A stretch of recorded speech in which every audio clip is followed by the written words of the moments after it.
Hello, my dear friends. Welcome to my channel Kick Study. आज हम start करने जा रहे हैं क्लास 12th का chapter 10 halo alkane and hello arene. इसमें पहले है हेलोजन के डेरिवेटिव्स एल्केन होंगे, एल्कीन होंगे और एल्काइंस होंगे। इस चैप्टर में बेसिक हमें एल्केन का पढ़ना है। इसमें एक छोटा सा एग्जांपल के तौर पे जैसे ये मीथेन है CH4, इसमें कार्बन एक है तो इसे हम मीथेन बोलेंगे। अगर इसमें से हम हाइड्रोजन को माइनस कर दें और इसमें एक हेलोजन ग्रुप जोड़ दें तो हमें मिथाइल हैलाइड मिलेगा। अब ये हैलाइड कुछ भी हो सकता है, एक्स अगर हम क्लोरीन लें या फिर हम ब्रोमीन ले सकते हैं, आयोडीन ले सकते हैं और फ्लोरीन ले सकते हैं। फ्लोरीन एक्सेप्शनल होता है क्योंकि ये मोर रिएक्टिव होता है, इसीलिए हम आगे पढ़ेंगे जब हम प्रिपरेशन पढ़ेंगे। तो अब यहाँ पर हेलोजन हमने एक लिया है तो इसे मोनो कहा है।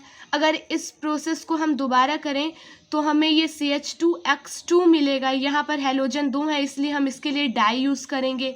यहाँ पर CHX3 है, इसके लिए हेलोजन यहाँ पर 3 लिया है तो यहाँ पर ट्राई यूज़ करेंगे और CX4 के लिए टेट्रा यूज़ करेंगे क्योंकि यहाँ पर हमने 4 हेलोजन ग्रुप लिए हैं। तो अब हम देखते हैं एल्काइल हैलाइड कितने तरह का होता है। पहले है मोनोहेलाइड। मोनोहेलाइड, मोनो मतलब होता है वन, हेलाइड मतलब हेलोजन, यानी कि ऐसे कंपाउंड जिनके पास एक हेलोजन ग्रुप होगा उसे हम मोनोहेलाइड कहेंगे। अब ये जो मोनोहेलाइड होते हैं वो भी 3 तरीके के हो गए। एक तो प्राइमरी हो गया, सेकेंडरी हो गया, टर्शरी हो गया। आपने क्लास 11 में पढ़ा होगा लेकिन दोबारा बता देती हूँ। ये जो प्राइमरी का मतलब है कि वो कंपाउंड जिससे हेलोजन ग्रुप जुड़ा है, अगर किसी कार्बन से किसी कंपाउंड में अगर वो किसी एक कार्बन से जुड़ा हुआ है तो उसे हम प्राइमरी हैलाइड कहेंगे। अगर वो जिससे हेलोजन ग्रुप जुड़ा हुआ है अगर वो 2 कार्बन से जुड़ा हुआ है, यानी 2 मिथाइल ग्रुप से या इथाइल ग्रुप से जो भी, तो उसे हम सेकेंडरी कहेंगे। और टर्शरी अगर कोई कार्बन जिससे हेलोजन ग्रुप जुड़ा हुआ है अगर वो 3 कार्बन से जुड़ा हुआ है तो उसे हम टर्शरी कहेंगे। इसमें हम रिएक्टिविटी पर आते हैं।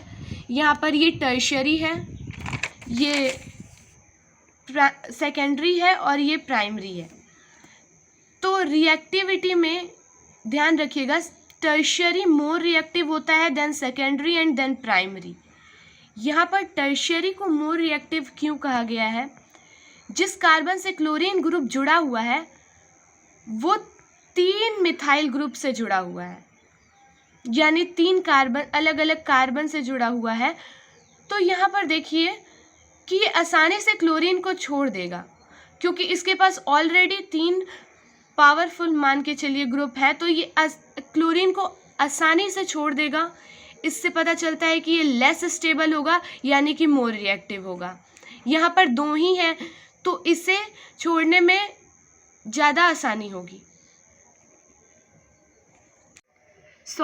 मुश्किल होगी। ऐसे समझते हैं, जैसे मान लीजिए ये कार्बन है, मान लीजिए कोई इंसान है, इसके पास 3 गुंडे हैं। अगर एक गुंडा और आ जाए तो फिर अगर ये जाना चाहे तो इसे ही आसानी से छोड़ सकता है क्योंकि इसके पास पावरफुल 3 गुंडे पहले से हैं।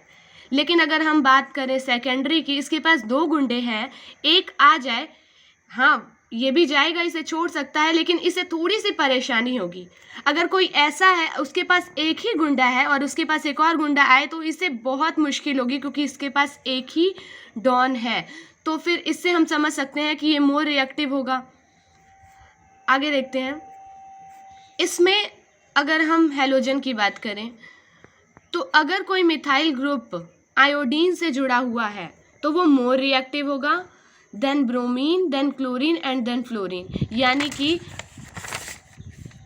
आयोडीन से अगर कोई मिथाइल ग्रुप जुड़ा हुआ है तो उसे हम ज़्यादा प्रेफरेंस करेंगे, यानी वो ज़्यादा रिएक्टिव होगा। फिर उसके बाद ब्रोमीन को, फिर उसके बाद क्लोरीन को एंड देन फ्लोरीन को। अब आगे देखते हैं।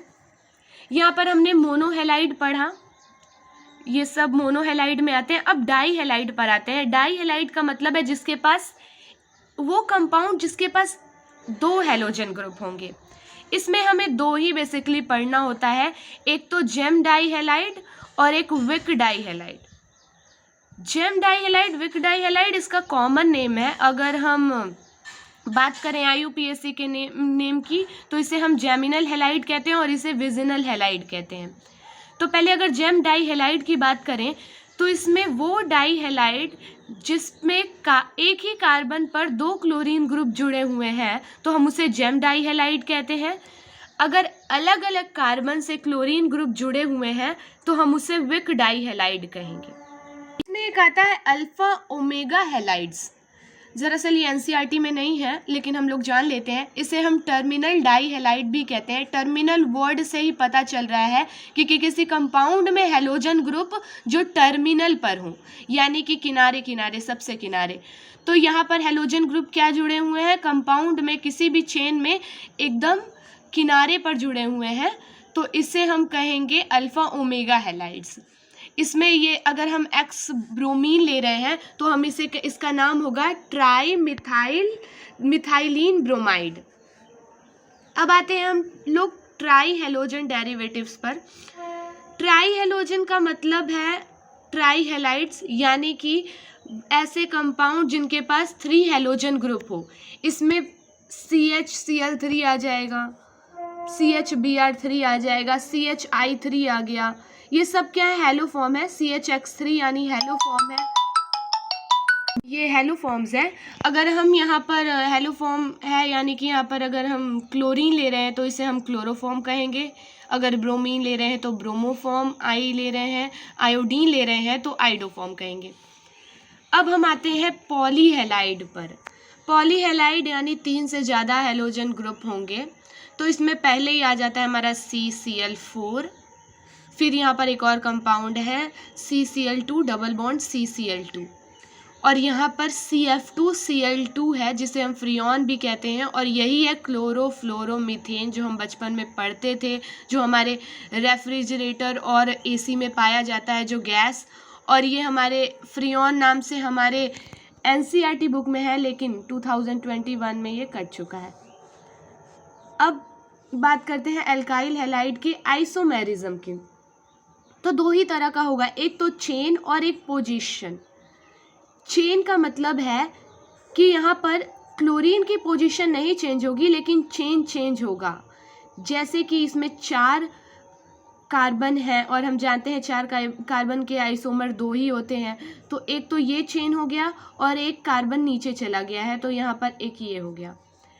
अब इसमें पोजीशन की बात करें तो यहाँ पर चेन चेंज नहीं होगा लेकिन क्लोरीन की पोजीशन चेंज होगी। तो एक तो यहाँ पर रह सकता है और एक सेकंड पोजीशन पर आ जाएगा। थर्ड पर आना या सेकंड पर आना एक ही बात है। यहाँ से देखेंगे तो ये सेकंड है, यहाँ से देखेंगे तो ये सेकंड है, और ये फर्स्ट पोजीशन।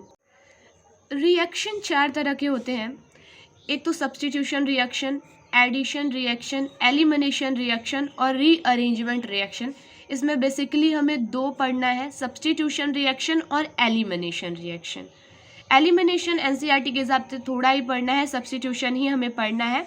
तो यहाँ पर सब्स्टिट्यूशन रिएक्शन 3 तरह के होते हैं, एक तो free radical substitution, nucleophilic substitution और इलेक्ट्रोफिलिक सब्स्टिट्यूशन। इसमें से भी हमें ये न्यूक्लियोफिलिक सब्स्टिट्यूशन और इलेक्ट्रोफिलिक सब्स्टिट्यूशन पढ़ना है, लेकिन ये नहीं पढ़ना है NCERT के हिसाब से। लेकिन हम थोड़ा फ्री रेडिकल बेसिक जानेंगे तभी हम आगे का चैप्टर स्टार्ट करेंगे। तो इसमें सबसे पहले हम जानते हैं सब्स्टिट्यूशन रिएक्शन होता क्या है। वो रिएक्शन जिसमें एक एटम या ग्रुप ऑफ एटम रिप्लेस हो जाता है किसी दूसरे atom or group of atom से, तो उसे हम सब्स्टिट्यूशन कहते हैं। और इसे हम फ्री रेडिकल से एक्सप्लेन करते हैं और आयनिक मैकेनिज्म से एक्सप्लेन करते हैं। तो हम एक बार डेफिनेशन पढ़ देते हैं। When an atom or group of atom are replaced by another atom or group of atom, then it is substitution and it can be explained by free radical as well as ionic mechanism। कहने का मतलब है free radical की बात की जाए तो यहाँ पर एग्जाम्पल के तौर पे जितने भी एल्केन होते हैं, जितने भी एल्केन के सब्स्टिट्यूशन होते हैं वो सारे फ्री रेडिकल बनाते हैं, पहला। दूसरा एल्कीन और एल्काइन के जो सब्स्टिट्यूशन होते हैं वो हमारे फ्री रेडिकल नहीं बनाते हैं, लेकिन यहाँ पर एक एक्सेप्शन है, अगर 400 डिग्री सेल्सियस से ज़्यादा हो तो ये भी फ्री रेडिकल बनाने लगते हैं। इसमें कुछ स्पेसिफिक एग्जांपल है, जैसे ये मीथेन है, अगर इसे हम F2 के साथ रिएक्ट करवाते हैं तो कार्बन फ्री रेडिकल बनाता है और HF बनाता है। ये कार्बन फ्री रेडिकल क्या है, जब हम ये रिएक्शन करवाएंगे तो राख बन जाएगा और ये बहुत ही एक्सप्लोजिव होगा, धमाकेदार होगा। उसके बाद अगर हम Cl2 के साथ ब्राइट सनलाइट के प्रेजेंस पे करवाते हैं तो यहाँ पर भी हमारा कार्बन फ्री रेडिकल बनेगा, ये भी राख होगा, HCl बनेगा और ये भी एक्सप्लोजिव होगा।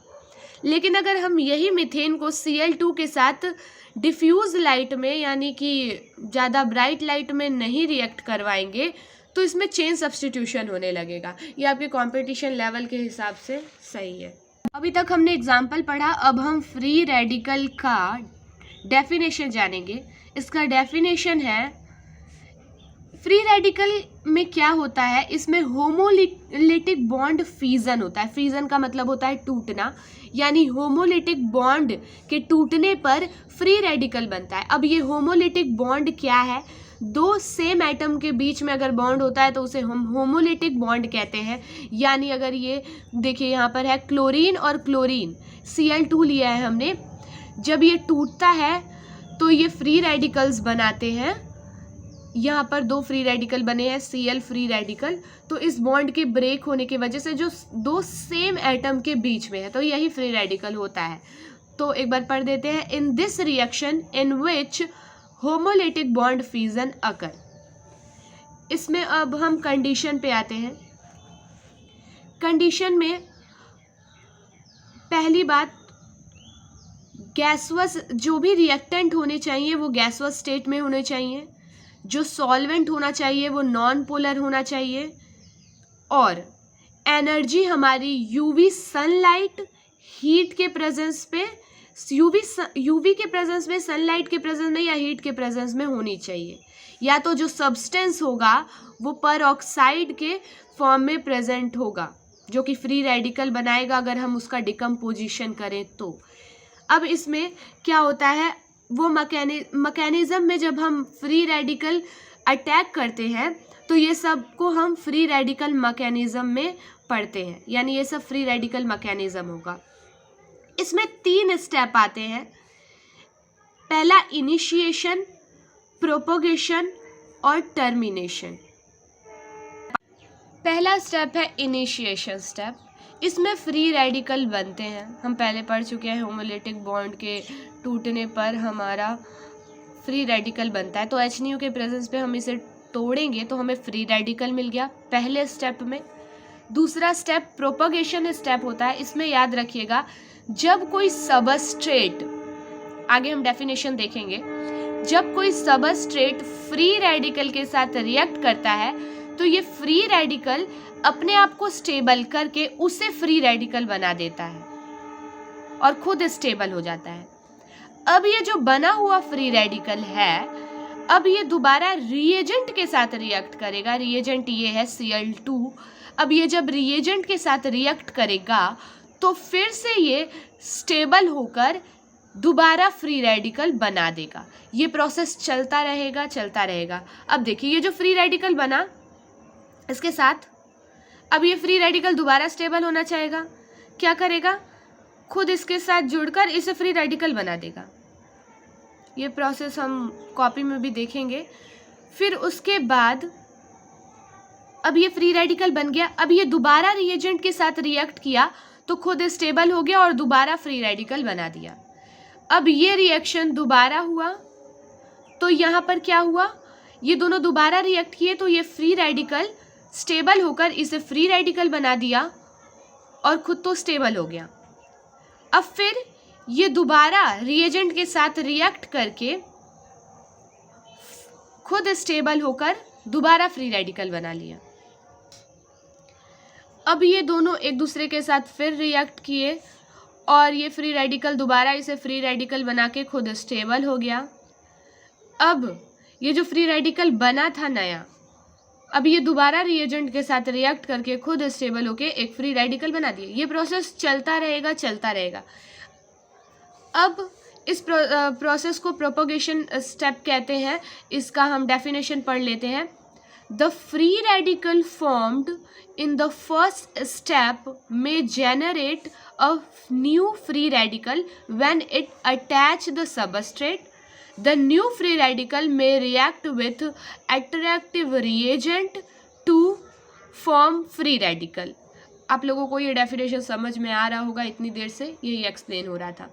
लास्ट स्टेप है टर्मिनेशन स्टेप। ये लास्ट स्टेप है। इसमें क्या होता है, दो फ्री रेडिकल मिलकर स्टेबल हो जाते हैं। अब ये जो हम देख रहे थे प्रोपोगेशन स्टेप, इसमें बार बार फ्री रेडिकल बन रहा था, उसको फ्री रेडिकल बना के खुद स्टेबल हो रहा था। ये हम किसी एक रिएक्शन को ले रहे हैं, लेकिन अगर हम एक बाउल में देखें तो ऐसे बहुत से रिएक्शन हो रहे होंगे। तो हो सकता है उसमें कोई कोई मॉलिक्यूल ऐसे हों जिसमें दो फ्री रेडिकल मिलकर स्टेबल हो जा रहे हों। तो यही है टर्मिनेशन स्टेप, जिसमें क्या होता है, दो फ्री रेडिकल मिलकर स्टेबल हो जाते हैं और वो फ्री रेडिकल सेम भी हो सकते हैं और डिफरेंट भी हो सकते हैं। मान लीजिए CH3 फ्री रेडिकल है और ये किसी क्लोरीन फ्री रेडिकल के साथ अटैच हो गया, तो ये CH3Cl बना लेगा। ये तो डिफरेंट फ्री रेडिकल्स हो गए। सेम भी हो सकता है, अगर CH3 फ्री रेडिकल रिएक्ट कर गया CH3 फ्री रेडिकल के साथ, तो ये बना लेगा आपका C2H6। ऐसे ऐसे करके हम देखेंगे। तो ये टर्मिनेशन स्टेप है, लास्ट स्टेप। अब हम पढ़ेंगे preparation method, alkyl halide prepare कैसे करेंगे। तो इसमें हैलोजिनेशन में पहला होगा आपका एल्केन। एनसीईआरटी के हिसाब से पहले अल्कोहल दिया है, फिर बाय फ्री रेडिकल हैलोजिनेशन ऐसे ऐसे करके दिया, लेकिन हम एल्केन से स्टार्ट करेंगे, धीरे धीरे हम सब पढ़ेंगे। एल्केन में क्या होता है, अगर हम एल्केन को Cl2 के साथ रिएक्ट करवाएं, वो भी सनलाइट के प्रेजेंस पर, तो ये हमारा CH3Cl बना लेगा और HCl बना लेगा। अगर हम ये रिएक्शन यहाँ पर ही ना रोक कर इसे दोबारा इसी से रिएक्ट करवाएं, तो CH2Cl2 बन जाएगा, फिर रिएक्ट करवाएं CHCl3 बन जाएगा एंड देन CCl4 बन जाएगा। ये एल्केन का प्रोसेस हो गया। एल्कीन पर आते हैं। हैलोजेंस यहाँ पर जो होगा, एल्कीन को अगर हम HCl के साथ रिएक्ट करवाएं, HCl का मतलब है HX, X कुछ भी हो सकता है। यहाँ पर मैंने क्लोरीन लिया है, हम ब्रोमीन भी ले सकते हैं। तो यहाँ पर अगर हम रिएक्ट करवाते हैं तो यहाँ पर हमें एल्काइल हैलाइड मिल गया, ये हमारा इथाइल क्लोराइड है। लेकिन यहाँ पर देखिए ध्यान से, हमने ये सिमेट्रिक एल्कीन लिया है। यहाँ पर कार्बन के बीच में सेम डिस्टेंस है, लेकिन अगर हम अनसिमेट्रिकल एल्कीन लें जिस पर एल्केन का पोजीशन चेंज हो, तो वहाँ पर याद रखिएगा कहाँ पर जाकर हाइड्रोजन जुड़ेगा और कहाँ पर जाकर क्लोरीन जुड़ेगा।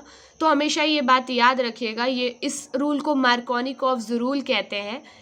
इसमें एक चीज़ याद रखने वाली है, क्लोरीन यानी हैलोजन वहीं जाके जुड़ेगा जहाँ पर हाइड्रोजन कम होंगे।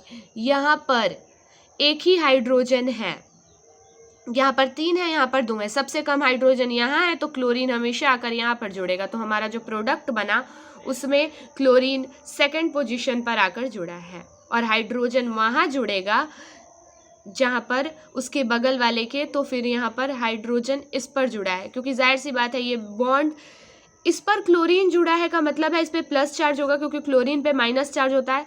यानी कि ये जो बॉन्ड है वो इसकी तरफ ब्रेक किया, जिसकी वजह से इस पर पॉजिटिव और इस पर नेगेटिव चार्ज आ गया और ये दोनों टूटते हैं, तो ये H+ और Cl- में टूटते हैं, तो माइनस वाला आकर प्लस वाले पर अटैक करेगा और ये जो प्लस वाला है वो माइनस वाले पे अटैक करेगा।